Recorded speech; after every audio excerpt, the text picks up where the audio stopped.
በስመ አብ ወወልድ ወመንፈስ ቅዱስ አሐዱ አምላክ አሜን። መጽሐፍ ስንክሳር ዘታኅሳስ ዕለት 13 ታኅሳስ። በዛ ዕለት እዚኣ ቅዱስ በጽናፍርዮስ ብዘመን አስላም ሰማዕትነት ተቐበለ። እዚ ብፁዕ እዚ ኣብ ቤተ ክርስቲያን ቅዱስ ገብርኤል ሊቀ መላእክት ኣብ ሃገረ ምስር ኣብ ገምገም ሩባ መንኮሰ። ዓብዪ ተጋድሎ ተጋደለ።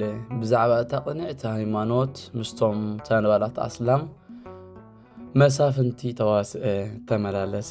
ንጎይታና ኢየሱስ ክርስቶስ መለኮቱ ገለጸሎም።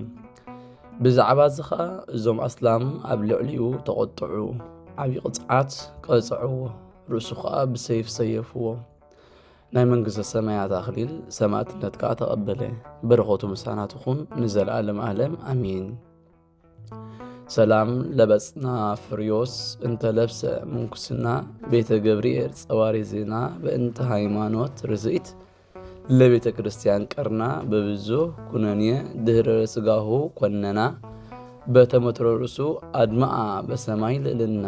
ሰላም ንበጽናፍርዮስ ዝለበሰ ምንኩስና ኣብ ቤተ ገብርኤል ጸዋሪ ዜና ምእንቲ ቅንዕቲ ሃይማኖት ንቤተ ክርስቲያን ቀርና ብብዙሕ ስቃይ ንስጉ ኣማሰና ብምቁራጽ ርእሱ ኣስለጠ ናብ ሰማይ ልዕልና። በዛ ዕለት እዚኣ ቅዱስ አብራኮስ ኣዕረፈ። እዚ ቅዱስ እዚ ኣብ ላዕለዋይ ግብፂ እዩ። ወዲ 20 ዓመት ከሎ ኣልባሰ ምንኩስና ለበሰ። ጽቡቕ ገድሊ ኸዓ ተጋደለ። ሰይጣን ክትጻብኦ ኢሉ ተቃሊሱ ኣሸኒፉ ተሸነፈ ደኸመ። ብዝኾነ ይኹን ምኽኣል ሰኣኖ ሽዑ ብግልፂ ገጽ ብገጽ ናብኡ መፀ። እንሆ ካብ ዕድሜኻ ካልእ 50 ዓመት ተሪፍካ ኣሎ በሎ።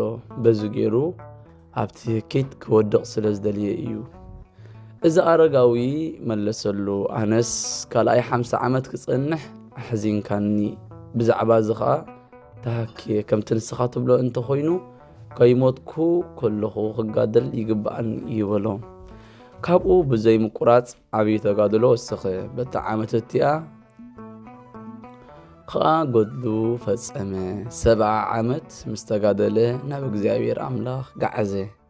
በረኸቱ ምሳና ትኹን ንዘለዓለም ዓለም አሜን። ሰላም ለአብራኮስ ዘመዋሊሁ ትሩፋተ መጠነ ዓመታት 50 ሰባ አሰፈዎ ሐሰተ ለሰይጣን ሞ በብሂል ዘንተ እፎ አጽራይኩ ጻምዎ ወታከይኩ ሃኬተ እንዘይመስለኒ ዘአሃዩ ብዙሃ ክረምተ። ሰላም ለአብራኮስ መዋእሉ ትሩፋት ምስ ኣተስፈዎ ሓሶት ኣስታት 50 ዓመታት ኣሰነፎ ንሰይጣን ከምዚ ብምባል ብጸሎት ከመይከ ድኻም ኣትረፍኩ ተሃኮኹ ድማ ትህኪት ዝጽንሕ መሲልኒ ብዙሕ ክራማት። በዚ ዕለት እዚኣ ቅድስቲ ሃና ኣዲኣ ንቅድስቲ ድንግል ማርያም ተጸኒሳ ይብሉ እዮም። ጸሎታን በረኸታን ምሳና ይኹን ንዘለዓለም ዓለም አሜን። ሰላም ለጽንሰትኪ በከርሰ ብጽዕት ሃና ማርያም ጳጦሰ ሲና ሰበለ ድምፀ ቃል ሰማዕኩ ለነፍስየ ዘይኮንና ከመይርአይ አድህኖትኪ እምሃበ ይመጽእ ፍና መልዕልተ ልብየ ይዐርግ ህሊና። ሰላም ንጽንሰትኪ ኣብ ከርሰ ብጽዕት ሃና ማርያም ጳጦስ ናይ ሲና ቃል ድምፂ ምስ ሰማዕኹ ንነፍሰይ ዝኾነና ድሕነትኪ ንኽርኢ ካብቲ ዝመጽእ ፍና መንገዲ ኣብ ልዕሊ ልበይ ይደይብ ሕልና። በዛ ዕለት እዚኣ ኣባ ሚሳኤል ናይ ደብረ ቀልሞን ኣዕረፈ። በረኸቱ ምሳና ትኹን ንዘለዓለም ዓለም አሜን። ሰላም ለከ ሚሳኤል ካህን ገዳማዊ ጉዘ በምድረ ቀልሞን ለበዊ ቅጽበኒ ሃበይ ትረስዕ ሃዘን ሰበይ ትወለድ በህማም ህፃን ከመ ህማም ትረስዕ ማሕፀን። ሰላም ንዓኻ ሚሳኤል ካህን ገዳማዊ ሕቡ ኣብ ምድሪ ቀልሞን ሕብኣኒ ንኸኣቱ ኣብ ዝርስዖ ሓዘን ምስ ተወልደ ብሕማም ህፃን ሕማም ከም ትርስዖ ማሕፀን።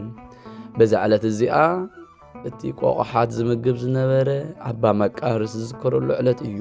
እዚ ቅዱስ ኣባ መቃር ካብ ንእስነቱ ንጎይታና ዝሰዓቦ እዩ። መጽሓፍቲ ቤተ ክርስቲያን ተማሂሩ ፈሊጡስ ሕልፈት ናይዚ ዓለም እሴት ዓስቢ ጻድቃንን መቕጻዕቲ ሓጣንን ድማ ዘከረ። ስለዚ ናብዚ ዓለም ካብ ነዚ ዓለም ዝመኒኑ ኣብ ደብሪ መንኮሰ ካብኡ ወፂ ድማ መንገዲ 10 መዓልቲ ዝኸውን ኮይዱ ዝቕመጦ ዘይብሉ በረኻ ኩዕንትን ኮኸዋትን ማይን ጥራይ ዘለዎ ቦታ በፂሑ ተቐመጠ። በቲ ግዜ እቲ ብልቡ ከም ዝሓሰበ ናብ ኩዕንቲ ምእራይ እንተወፊረ ጸሎተይ ክበኩር እዩ ዘድልየኒ ዝቕርበለይ ኣገልጋሊ ረድ ድማ ይብለይን። ኣነ ባሕታዊ እየ እቲ ስጋ ኣይትብላዕ ዝብል ድማ እቲ ከይሓረድና ብሓሜት እንበልዖ ስጋ ምጻይናዶ ኣይኮነን። ኣምላኸይ ብዘይካ እዘን ቋቑሓት ካልእ ትሕዝቶ መግቢ ከም ዘይብለይ ይፈልጥ እዩ በለ። ካብዚ ዕለት እዚ ጀሚሩ መድፍና መትሓዚ ገይሩ ቋቑሓት ክሕዝ ጀመረ።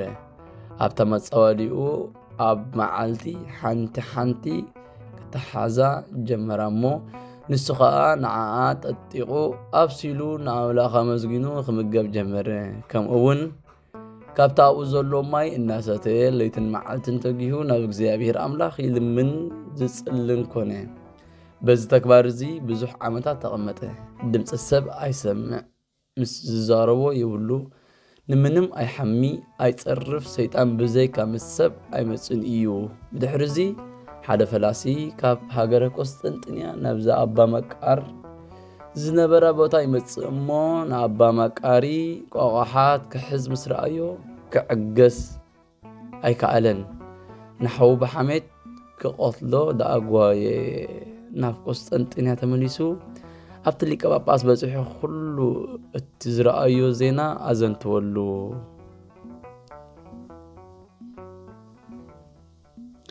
ኣነ ኣብ በረኻ ኸይደ በዓቲ ክደሊ ከለኹስ ኣብኡ ቦይኑ ዝነብር መነኮስ ርየ። ንሱ ከዓ ስጋ ክበልዕ ቋቑሓት ብመጻወድያ ገይሩ ክሕዘን እሞ ንህዝቢ ሕማቕ ኣብነት ክኾኖም ርየ በሎ። እቲ ሊቀ ጳጳሳት ከዓ ነዚ ምስ ሰምዐ እቲ መነኮስ ምስ ሓደ ልኡኽ ገይሩ ነቲ ዝነገሮ ሓቂ ምዃኑ ክፈልጥ ከረጋግጾ ለኣኾም።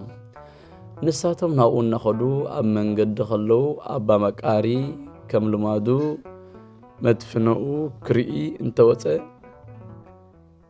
3 ቋቑሓት ተታሒዘን ይጸንሕኦ። እዚ ምስ ረኣየ እንታይ ደኣሉ እዚ ክፍትነኒ ድዩ 3 ኣዕዋፍ ይውኒ ወይ ከዓ ከብደይ ኣይጸገብኩን ድየ ዘለኹ ንኻልኦት ከይብል ከዓ ኣብዚ በረኻ ዝረኣዮ ሰብ የልቦን ብምባል ምስ ነፍሱ ተዋስአ። ከምዚ ኢሉ ክሓስብ ከስተንትን ከሎ እቶም ካብቲ ሊቀ ጳጳስ ተለኣኹ መነኮሳት ናብኡ በጽሑ። ምስ ረኣዮም ድማ ኣዝዩ ተሓጐሰ። ኦ ጎይታይ፣ ድኽነተይ ርኢኻ ንዞም ኣጋዩ ዝኸውን ምግቢ ዝሃብካኒ ኣመስግነካ ኣለኹ በለ። ንሳቶም ግና እቲ ዘዳለዎ ምግቢ ንኽበልዑ ክቕርበሎም ከሎ ኣቃለልዎ። ንሱ ግና ኣሕዋቴ እንሆ በሉ ባሪኩም ብልዑ ኢሉ መግቦም ቀሪቡ ከም ልማዱ መብልዒኡ ሒዙ ብዘይ ዘረባ ኣስቅጥ ኣበለ። ክሳብ ዝውድኦ ምግቡ በልዐ። ንሳቶም ግና ከም ዘይበልዑ ምስ ረኣዮም እንታይ ዳ ዘይበላዕኹም በሎም። ንሕና መነኮሳት ኢና፣ ስጋ ኣይንበልዕን ኢና፣ ስጋ ኣይንበልዕ ሕሩማት ኢና በልዎ። ንሱ ከዓ ብልዑ ኢሉ ኣይገደዶምን። ነተን ዘብሰለን ኣዕዋፍ 3 ግዜ ኡፍ በለለን እሞ ነነፊረን ከምዛ ዘይተተሓሓዛ ናናቦተአን ከዳ። እዚ ተኣምራት እዚ ምስ ረኣዩ ግና ተደነቑ፣ ሰገዱሉ ድማ። ኦ ናይ እግዚኣብሔር ቅዱስ ኣበኻ ዝፈጸምናዮ በደልን ጌጋን ይቕረ በለልና በልዎ። ንሱ ከዓ ኣነ ሓጢአተኛ እየ፣ እግዚኣብሔር ኣበሳኹም ይቕረ ይበለልኩም በሎም። ብድሕሪ እዚ ናብ ዓዶም ተመሊሶም ኩሉ እቲ ዝረኣይዎ ተኣምራት ኣዘንተው። እቲ ሊቀ ጳጳሳት ምስ ሰምዐ ከዓ ኣጸቢቑ ተደነቐ። ናብ ንጉስ ኮይዱ ከዓ ብዘበንካ ጻድቕ መነኮስ ተረኺቡ ኣሎ እሞ ንዓናይ ናብኡ ንኸይድ በረኸቱ ክንቅበል በሎ። ሽዑ ንጉስ ምስ ሰራዊቱ እቲ ሊቀ ጳጳስ ከዓ ምስ ኤጲስቆጶሳት ቀሳውስትን ዲያቆናትን ከዱ። ኣብ ጥቑ ምስ በጽሑ ድማ መልአኽ እግዚኣብሔር ናብ ብሔረ ሕያዋን ክወስዶ ኣልዒሉ ተሸከሞ።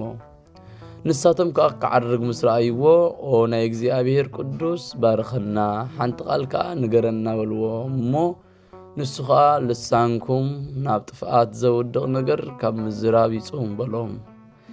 ካህን ብዙሕ መጻሕፍቲ ተማሂሩ እንተዘይፈልጥ ትዕቢትን ጃህራን ኣይመጾን ነይሩ።